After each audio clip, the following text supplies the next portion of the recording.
So today's episode is really exciting because I have two amazing guests joining me today, Jessica and Samantha from And Life Happened. And I'm just recording this quick intro, which I normally, I clip things from the podcast so you guys can get a preview of it.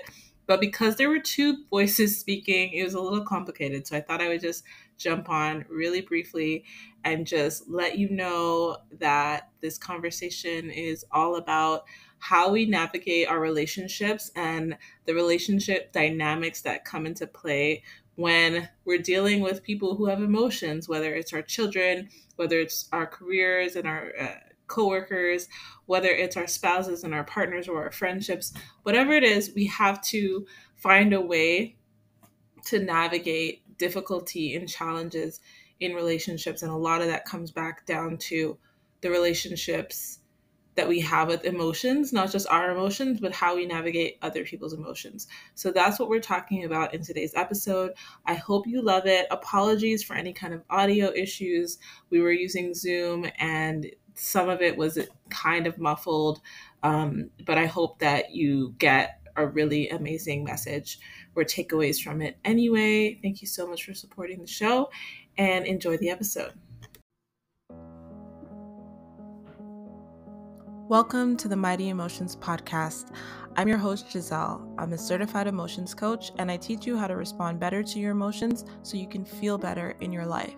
My mission is to show you how to work with your emotions to become more emotionally resilient. Your emotions are not designed to overpower you. They're designed to empower you. On this podcast, I share what our emotions are, how to understand them and work with them, and the tools you need to reclaim your power and get unstuck from emotional pain so you can find fulfillment in your life again. I'm so glad you're here. Now let's get into the episode. Hello and welcome to another episode of the Mighty Emotions Podcast. I have two guests today, guys, so this is really exciting. I'm joined by Samantha and Jessica, who are hosts of the And Life Happened podcast, which I've been a guest on already several times. So this is really exciting to be the host of the party today.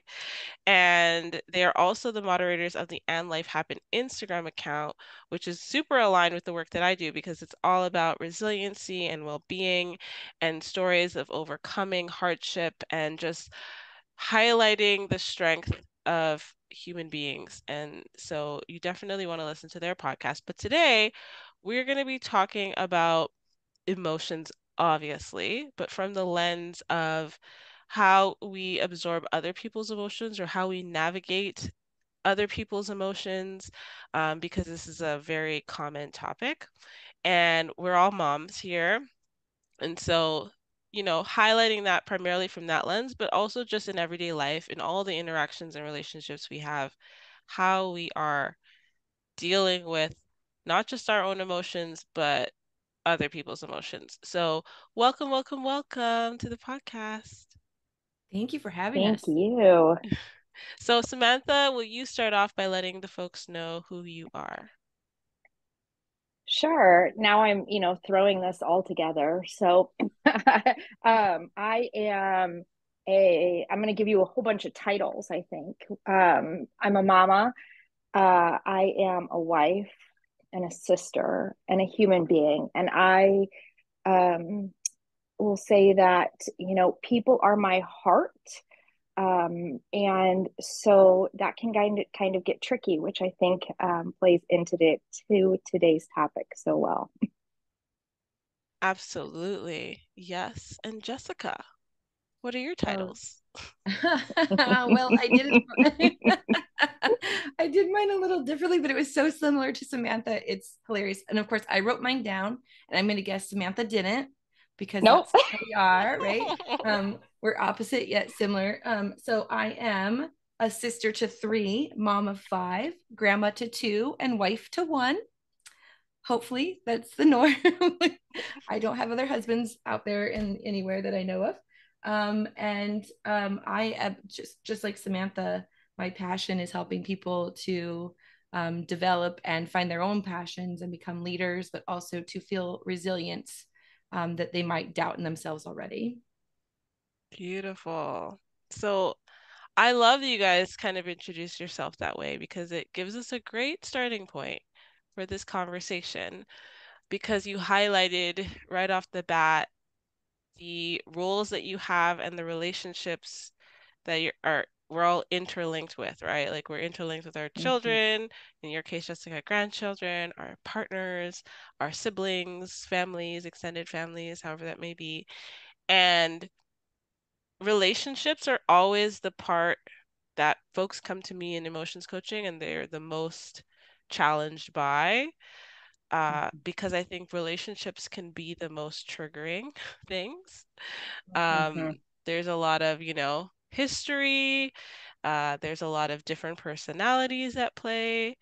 So we're going to kind of go one by one here, just because there's three of us. But Sam, can you start off by just sharing kind of your perspective on relationships, kind of your biggest learnings when it comes to just in general relationships?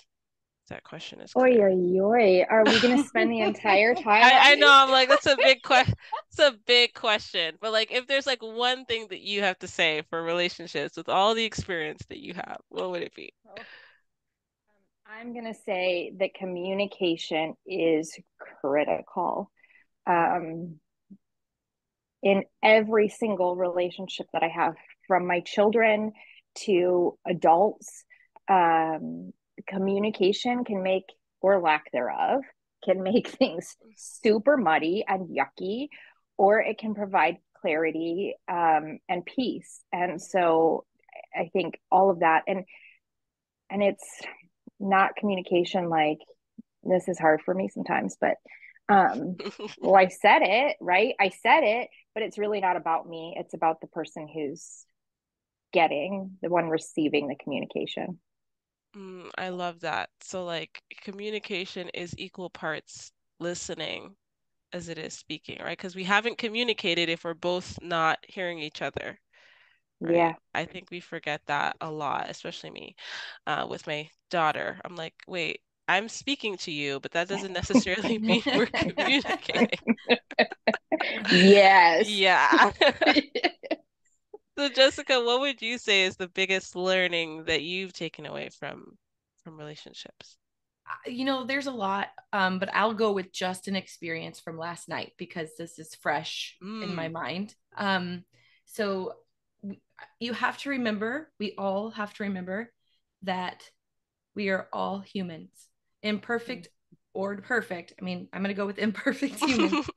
We are all imperfect humans, but we have to remember that the person we're talking to isn't an object, they're a person, and that everyone interprets things differently. So whatever you believe to be in your core, the concrete truth, there is an equal and opposite to whatever varying degree truth to the person you're speaking with.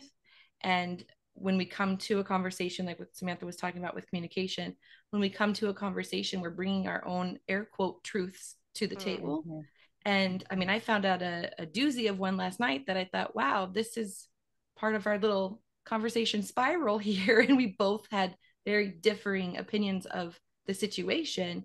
And we weren't either wrong or right. We just had difference of opinions. And hearing them and talking them through really helped us. So I'll go with that one today. Oh, beautiful.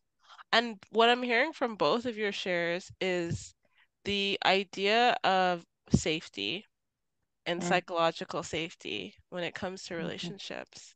Like when that need isn't being met, how much emotional turbulence there is, right? And so I'm going to ask you both this question and feel free whoever wants to go first, but like who do you think is the person responsible for cultivating psychological safety in a Oh, relationship? test today, Giselle. I know. I'm like, oh. I feel like we should have been prepared for this. Yep. Pop quiz. I'll go, Samantha, unless you have an answer already percolating. No, because my percolating answer, I don't know if I want to stick with it or not. Okay, well, and I mean, because again, I'm just going from last night. This year is 25 years of marriage in November. Congratulations. Thank you. And I'll tell you, I mean, it's a lot of work. And last night was so interesting because um we had such an epiphany kind of a moment, but it was during a conversation where we were, I think, both of us giving psychological safety. I mean, like we were both coming from a place of we're not going to scream and yell at each other. We're going to sit and have this conversation, which is our norm. We sit and have conversations. But when you ask that psychological safety question, it had me thinking. And I think that it's both because my childhood is going to inform my psychological safety that I carry with me. And I, as an adult, have to work through those things, whether that's on my own, with a therapist, with my friend Samantha. You know, you have to work through those things that are maybe hindrances to your own personal feelings of psychological safety, but also as an adult, you have to choose people who are safe for you, and you have to know how to do that. And then also they have to be respectful enough to provide psychological safety as well, and I have to for him as well, or anyone that I'm speaking with. Like, you know, I mean, I'm not talking about a mugger, I'm talking about people I have relationships with. So I think both weighted on me because it's my responsibility. If my spouse or a boss or something is not providing psychological safety as far as what there is their responsibility, then it's my responsibility to leave, to get equation. So it's my process. But again, I'm not an expert here. My expertise is like leadership and resilience. So that's my thought. Samantha? You know, it's funny because my idea that was percolating was both as well. And the same stuff you were talking about with that idea of like what my role is in it, you know, and you know, I'm thinking of an instance um, with somebody previously and another adult where like I never felt safe, and but at one point I was choosing not to say anything. Well, that didn't make the situation better, right? So then that is on me, like because I needed to say something, and then if it still wasn't perceived and that person decided not to recognize it, acknowledge it, any of those things, then I need to make the decision, is this, you know, I've put it out there, I've done part of the work, and if you're not receiving it, then it's time for me to make another decision, right? Like Yes. so yeah, Jessica, completely. 100% pass. 100%. Okay, let's Everybody end the gets quiz now. No, Quiz that is over. that is the answer, right? It is both. It is a team effort. And I asked that question because getting into this conversation today about relationships and managing our emotions, navigating other people's emotions, the foundation for me is always personal responsibility in any kind of interaction, emotional responsibility, knowing what is mine to carry, what is mine to handle, what is mine to juggle, and what is the other person's stuff, you know, and knowing like beautifully, like you guys said, when to walk away, when to get support, like that's all on me. And I think that those are cornerstones of navigating the relationship dynamics with people who maybe are not capable of navigating their own emotions or managing their own emotions in a healthy way, like children. Right. Um, so I do want to know, because we're both moms and grandmoms here, how has that been for you? Because if you guys have heard, for the listeners, if you go back and listen to the episodes I've done, I'm the baby mom. I'm the newbie mom here. You know, they both have some time on me, so I love hearing your wisdom when it comes to this. But I'm sure there's just so much that you've learned over the years about how to respond, because we all gonna react. Like, we're gonna react naturally as human beings, and sometimes we judge ourselves for those reactions. But knowing both of you, I know that there has been reflection and intention when those reactions arise and when they don't feel good, so that you can choose how to respond. So I'd love to know your experiences with that, if you don't mind starting, Samantha. Yeah, you know, I'm thinking of a few specific incidences. I had one where I my daughter wasn't listening or something. I know I can tell you right where it was happening, all of that, right? She wasn't listening. And then I got agitated and responded. Like, it's completely reactive, which escalated the situation. And it ended up going pretty poorly. And after I calmed down, like 2 hours later, I went back to her and I was like, Mommy needs to talk to you about this, and what I did wrong. And why I got agitated at certain points, and all of that stuff. And I talked to her for 3 days in a row about it because I kept coming back, kept reflecting. And I was like, Mommy's still thinking about this, and I wanted her to understand that sometimes we do react, and it's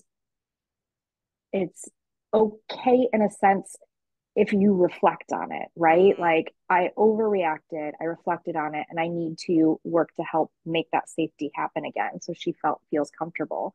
mm, But in the same breath, there are times when I might be like, no, we can't go to the park today. mhm, We've got mhm. 12 million things to do. And she throws a fit.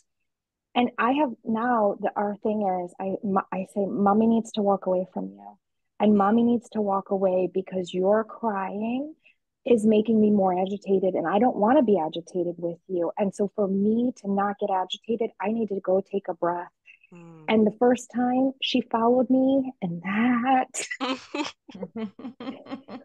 grated on me so much. Mhm. But just this weekend, she got upset about something. And I said to her again, I'm like, Mommy needs to walk away, and I just explained it to her. And I walked away, she walked away. And then we came back and we were both calmed down. So much better. Beautiful.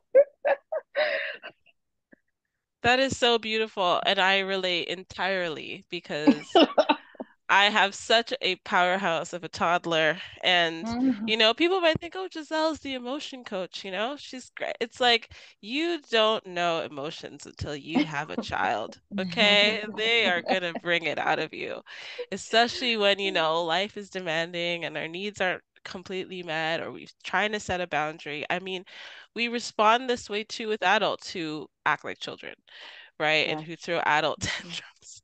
It's natural to react. So I just wanted the listeners to know that this is completely natural, that you get agitated, or completely natural that you have a reaction that you're not proud of, and the ability to reflect, like you said, and go back and repair is what's going to help build that psychological safety, but also for you to kind of, I don't want to say heal necessarily because it's not always about healing, but for you to know, you know, what you value, like the ways we behave that align with our values. It's like as a mom, I value her knowing that I'm there for her, and I value keeping her safe and her feeling safe with me, and I'm not always going to react in a way that aligns with that, and then I correct it.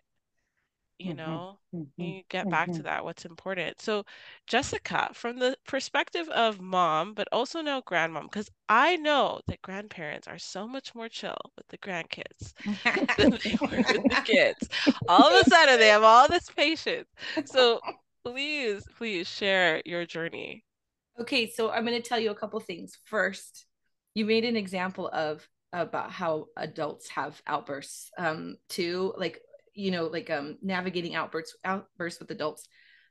Up front, complete transparency, I am Mm-hmm. much better with children than I am with adults. So I know in my heart of hearts, children don't know better. So when they are doing something, I am much more calm and centered and focused when it comes to it. But if it's an adult and I think that they should know better, I am not as good with it. And in all reality, adults don't necessarily know better. They've been on the planet longer. And so I Mm-hmm. need to be better about that. But I was going to give an example very similar to Samantha. So I'm going to drive home her point. Um, and then I have a different example, but telling them that we've made a mistake is very important. Um, and I did that just the other day with my 18-year-old, and he didn't have a meltdown of any kind. I had just made a decision. Here's the decision. Um, And then the next day came back and said, hey, you know what? I was wrong. And I've been thinking about it, and I really wanted you to know I made the wrong choice here. And he said, you know, I was going to come and talk to you about it because I felt like it was the wrong choice. And I thought, he was so mature about it. And I thought, then I did something right. I don't know where I went right in this conversation back in the day, but I did something right because he was able to come to me. He came to my room, and I didn't know he had come to my room for that reason, but he came to talk about my decision. And I just happened, I was like, hey, you're home. I wanted to talk to you about something. I messed up. And so that was nice. And so I wanted to drive that home, that telling the kids that we made a mistake. I'm definitely not perfect at this, and I've gotten better at it as I've aged, because I started having children very young. But as far as the grandkids are concerned, I'm going to kind of flip the script a little bit. And this goes with all kids, but it's something I started doing with my kids when they were little, and when I was a preschool teacher before having children, is I noticed that kids were misbehaving simply because they wanted attention and they didn't know how to verbalize it.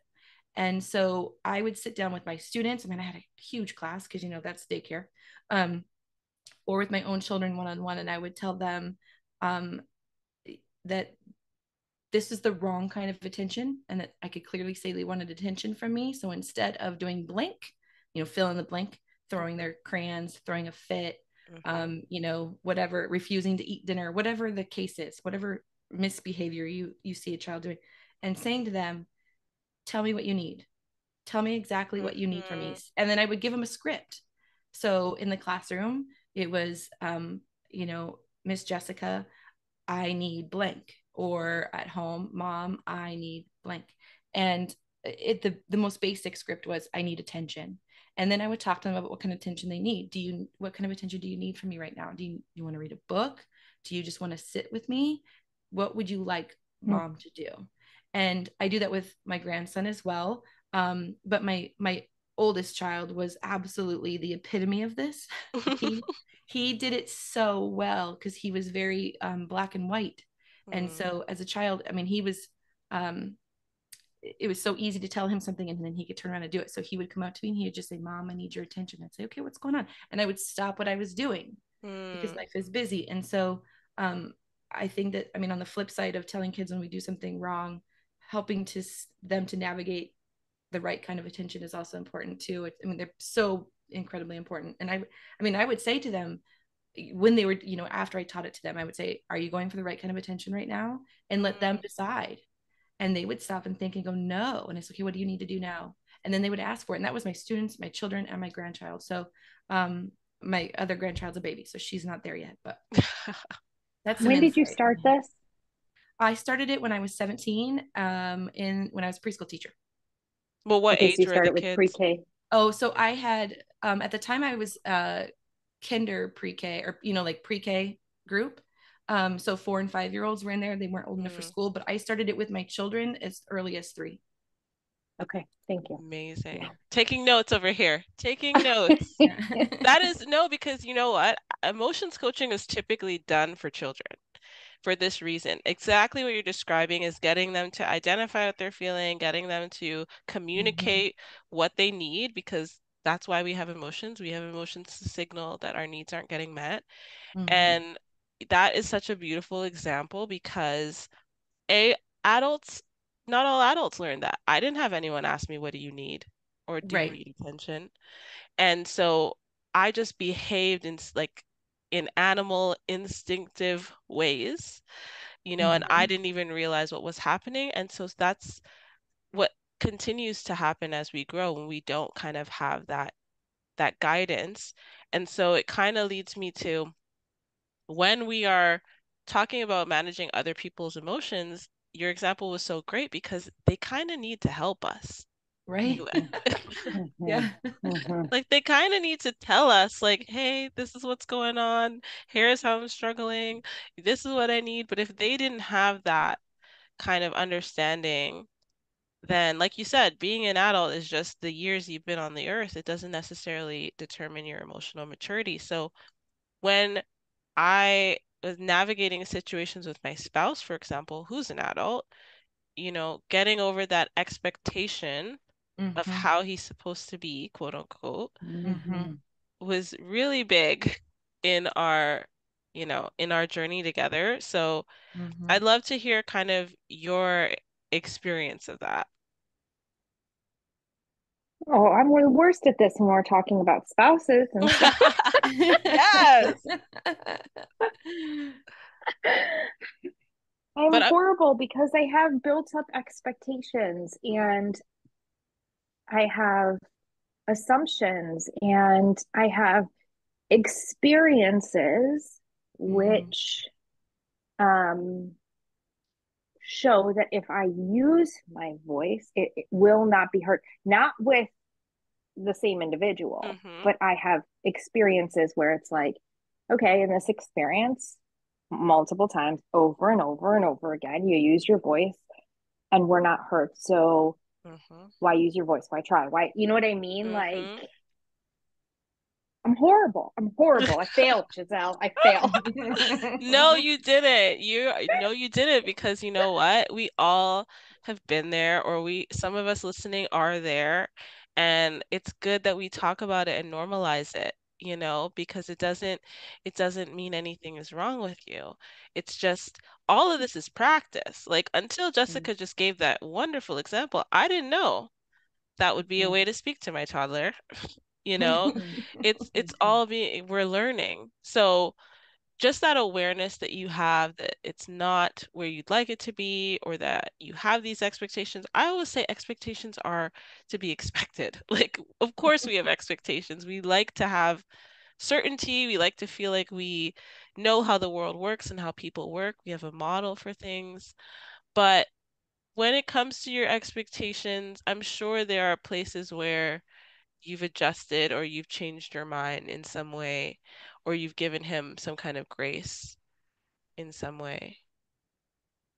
Maybe, maybe not. You're like, no, never.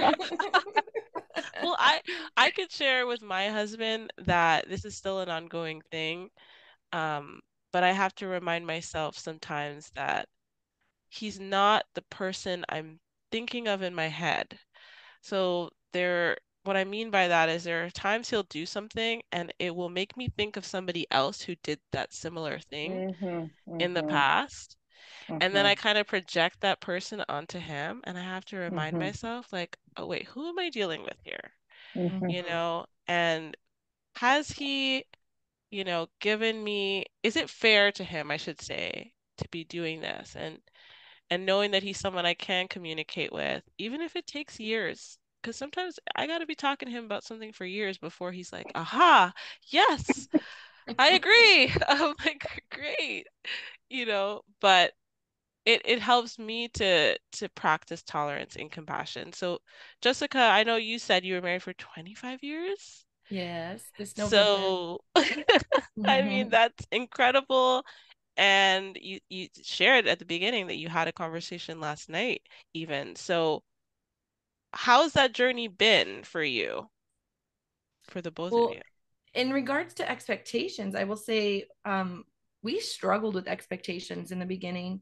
And at the I think about the 7 year mark, where they say the 7 year itch, about the seven-year mark, we didn't think we were going to make it. And we had learned that our expectations of each other were it's skewed. So and not communicated. So where I expected him to do things around the house and be a 50-50 partnership, and this isn't a negative thing on him. This is just what I expected. This was my internal dialogue that I thought everybody in the world thought as well. And, and what he was raised with was like, this is just one example, but the men did the outside and the women took care of everything on the inside. And so, and I'll tell you, we didn't have an outside. So I was doing everything on the inside and nothing was happening on the outside because we lived in an apartment. And so it was like, well, this isn't fair. I wanted 50-50. And so there was a lot of tension being built up because we weren't, as Samantha mentioned earlier, communicating effectively what our expectations were. And so we sat down and talked about expectations. And something else that we learned was that just because we have an expectation doesn't mean that the other person has to fulfill it. So Yes. And this is something that we learned through an outside source back at the 7th year.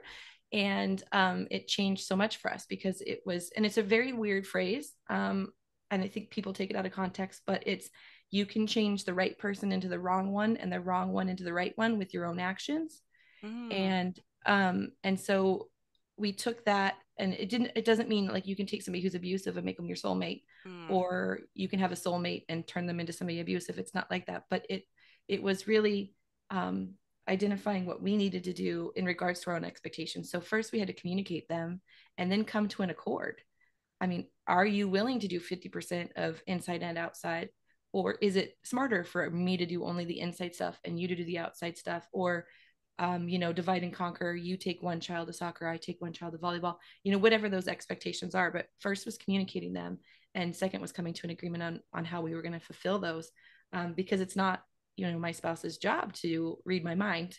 And, and, and then the other thing about 25 years of marriage was just what happened last night. Like I said before, the other day, I mean, this is a continuation of what happened last night, but the other day I said, what was I saying to him? Something about my interpretation is that you are angry when we go on these trips. Like you are angry and I'm absorbing your emotions and you're causing, this isn't how I worded it to him because this is very you, but just my interpretation was that the reason these trips were, whatever that was, grocery store, long trip, dinner date, whatever, they were miserable because he was grumpy. And he said, well, that's interesting because my interpretation of it is that I'm having to make sure you enjoy it and you are so stressed out about it that I am then absorbing your emotions and you're the reason that this isn't a good trip to the grocery store or whatever. And so we're like, wow, that's a spiral. Okay, there's no answer here. Like we're like, what do we do with this? And so we talked about our interpretations because our interpretations aren't correct. So then that came back to what Samantha said earlier, is communicating it. And so last night was the continuation of that discussion. And I said, how do, like, when you start to feel like you have to make sure everything's perfect for me on this trip or dinner or a new restaurant or whatever it is, something new, I'm averse to new locations. I get a little panicky. I said, so what is it that I'm doing or showing, or, how am I behaving when this happens? And he didn't know. He has no idea. So I said, okay, going forward, I'm willing to fix it if you can tell me when it's happening.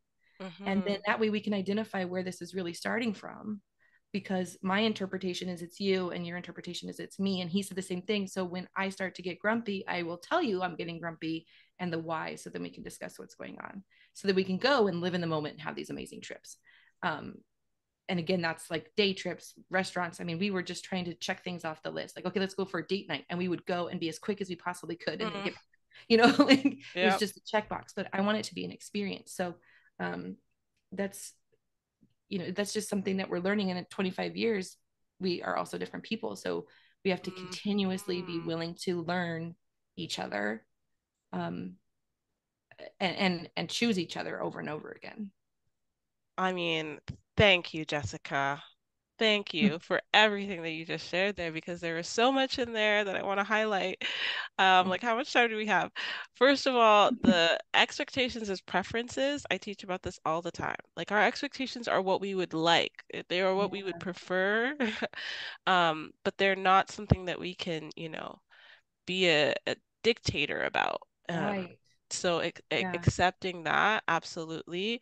Also, what you just said at the end about us changing, like even with my kid, like she's a different child at 2.5 than she was a year ago. Like it's 6 months ago. It's bad. It's like I'm dealing with a different person and I'm different as well.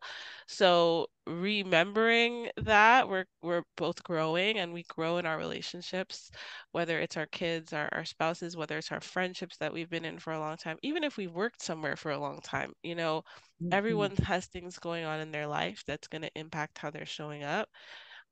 So the fact that you like talked about that, I loved so much.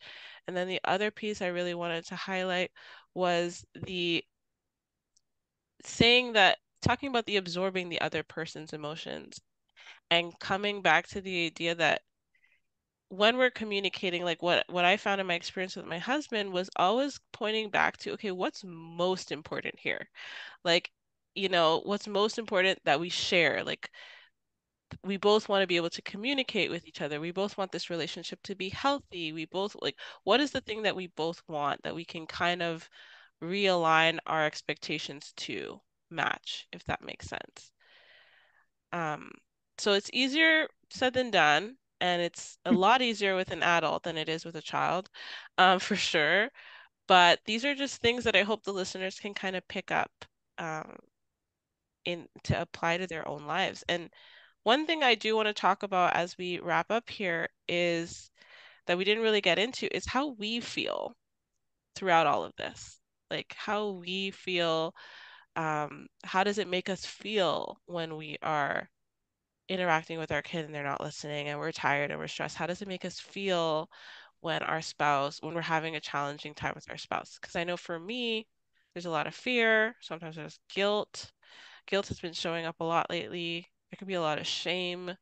Um, so on this podcast, we like to acknowledge, the emotions that we move through. So, Sam, do you want to start? Oh, goodness. I think I feel a myriad of things. There's anger and Mm, frustration and um, sadness. yes. Um, and okay, so I'm a big one for this, Giselle, and I'm gonna have to tell you, like, um, child, like almost like a child, right? I had an amazing therapist one time who always asked me to look at my age, like really when you get to your feelings, like how old were you? Mm, A enlightening experience for me. But like when I get into this, I and become super reactive. I'm like, oh my gosh, I'm probably 10 right now. You know what I mean? Like, mm-hmm, um, but I don't know, it's really helpful for me. Um, and then that's in the heat of it, but then all of a sudden, like when I can get out of it, then there's like compassion and love and shame and guilt. mm-hmm. um yeah. Absolutely. Jessica, what about you? Oh, same, same. All I of the mean, above. you feel all of them in the moment. And if I just look at my grandson, because it's the closest to a youngster that I have, I mean, my youngest child is 18, so my grandson is 5, and um, you know, just in the moment, sometimes I'm like, oh, I'm handling this so well. Yes, I'm a rock star. And then other times I look back and go, whoopsie doopsie, like I did not do that right. Or, Mhm. I have the fullest of intention to be very present 100% of the time that I have my grandson today. And then I get on my phone because he's Mm, playing a video game, and then I feel guilt that I'm on my phone and I could have been doing something different. So there's everything she said, from the happiness to the guilt and the shame. We experience that daily in mm-hmm. when raising kids, being a spouse, you know, Mhm. um, all of it, all of it. Yes, absolutely. Because I think for me, I can forget that I'm a human being. Mhm. I'm not Mhm. just the mom. I'm not just the wife. Mhm. I'm not just the Mhm. friend.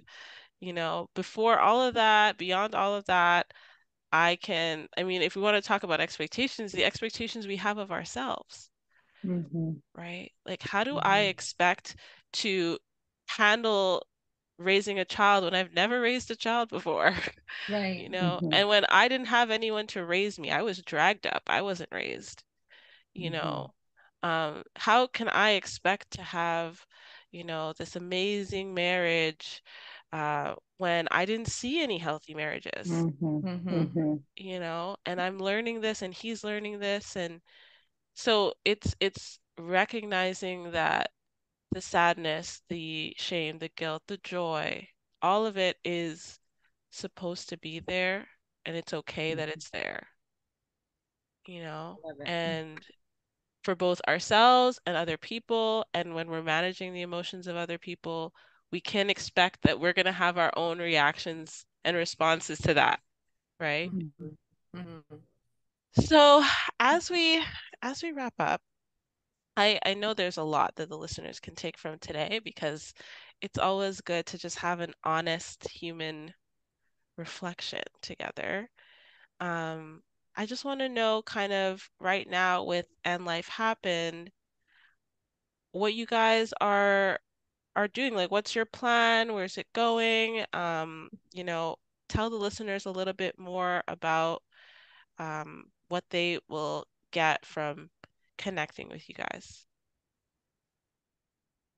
What an interesting question. Um, Jessica, did you want to share, or you want me to share some things? Go for it. So I think and life happened as the resiliency community will always 100% stay that way, right? It will always be a community for people to have those like me too, or oh, I didn't think about that, or like I'm going to take that away, just to foster resiliency in others. And the podcast is to stay as the podcast, and that's to share our stories, because we are stronger that way, right? Every time Jessica and I hear countless times, every time a story is shared where somebody's like, that resonated, or, like that really helped me out, or whatever. And so I think, you heard Jessica and I both have people right at the center of who we are and our being. And so those two things are super important for us. But we're also, forging paths and working to start a non-for-profit related to resilience, off of the And Life Happened, um, idea that kind of launched that. And then starting another piece, related to people and, we're, businesses and stuff like that. So Very we're kind of exciting. forking some paths here. Yes. We're What very am Anything I to busy. missing, add? Jess? What, Samantha? What am I missing? Oh, I think that's all we can share at this moment, because it's not quite ready to Oh, launch, So it's kind of yes. like just a teaser of what we've got going on, but we have a lot going on. Oh, I love that. And I'm so glad to hear that because what you guys are doing is so powerful. Even just a snippet of that, the essence of that with, you know, us sharing tonight, like you said, I'm sure, like just hearing you talk about, you know, getting upset as a mom and that just gave me permission to be like, yeah, yeah, it's just hard. Yeah, it feels hard because it's hard, Mm-hmm. or Mm-hmm. hearing about 25 years of marriage and being like, oh, we got some time to go, but it's possible to get there. Like this sharing of the stories is so important. So Mm-hmm. thank you guys for the work that you're doing, sincerely.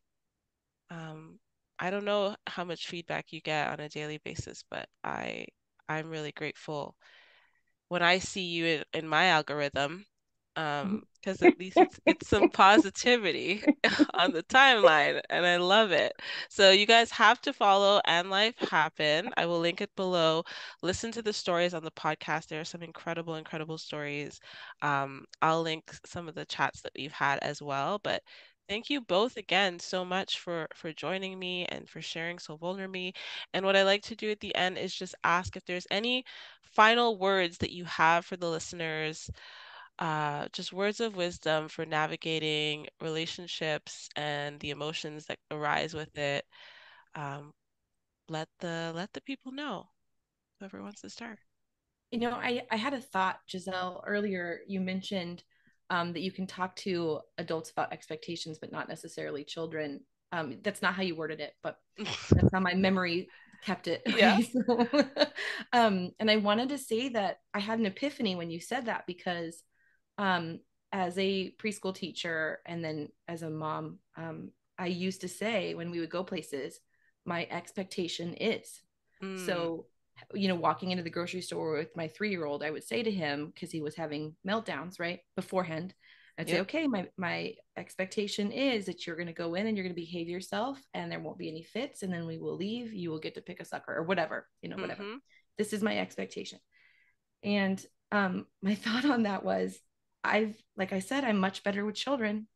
And I was thinking, why can't I have that conversation with my husband, and not in a directive kind of way, not in a, my Mm-hmm. expectation of you is you're going to make dinner, but in a, hey, I want to level set. we've found that our expectations aren't aligned. So my expectation going to dinner is that we're going to have a good time and there's not going to be stress.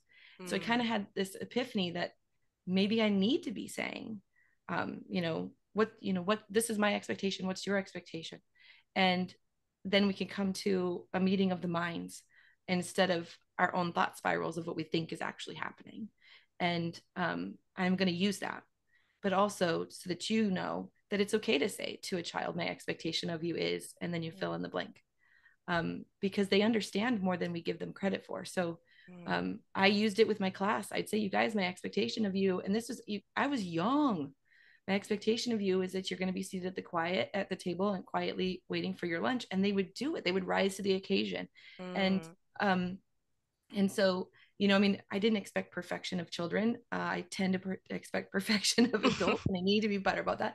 But really, I'm going to try that. And again, like I said, not in a way that I'm telling him my expectations of him as a human, but of what my interpretation of how this evening is going to go, or the purpose of this trip is. My expectation is blank, so that he doesn't think he has to entertain me and make sure that everything's perfect. And also that I don't think that the reason he's grumpy is because he's a grumpy dude versus it's because he thinks he has to entertain me. That kind of level set conversation. I love that. And yes, absolutely. I want you to tell me how that goes. I want to know the update on that, because Okay. I can say that, it's something that we don't think about doing, but it's such a simple and effective form of communication, but also to set the intention, because just announcing that is like, okay, well, now he gets to decide if he also wants the evening to be enjoyable, Right. and participate in that. So I love that so much. Thank you, Jessica. And You're Samantha, welcome. any parting words? Oh gosh, I think just, I keep listening to all of these things that you both are saying, and just the reminder that we're all human. We're all successful in messing up at the exact same time. And so really just allowing ourselves more grace in those instances that, yeah, I might do something and mess it up, and that's okay. Because I'm a human and I will reflect on it and think on it and make it different, it's okay. Yes, self-compassion is the key. Thank you both so much for sharing your time with me. And I can't wait to hear the feedback on this episode. If you guys have enjoyed this episode, rate us on Spotify, let me know, leave a review on Apple, and do the same for the And Life Happen podcast. Share it with your friends if you so feel called to. But I always love to know kind of what your biggest takeaways were from this episode. And even if that's just being kinder to yourself, that is the point. So with that, sending you all love. Thank you so much for listening, and I will see you on the next episode. Bye. Thank you so much for listening to today's episode. It would mean so much if you could subscribe, leave a review, share with your friends and family, and let me know what you think by going to my Instagram at mighty_emotions and connecting with me and letting me know what you loved about today's episode. It really means a lot that you support this podcast, and I love coming to you each week with a new episode. So be sure to subscribe, let me know what you think, and take care of yourself.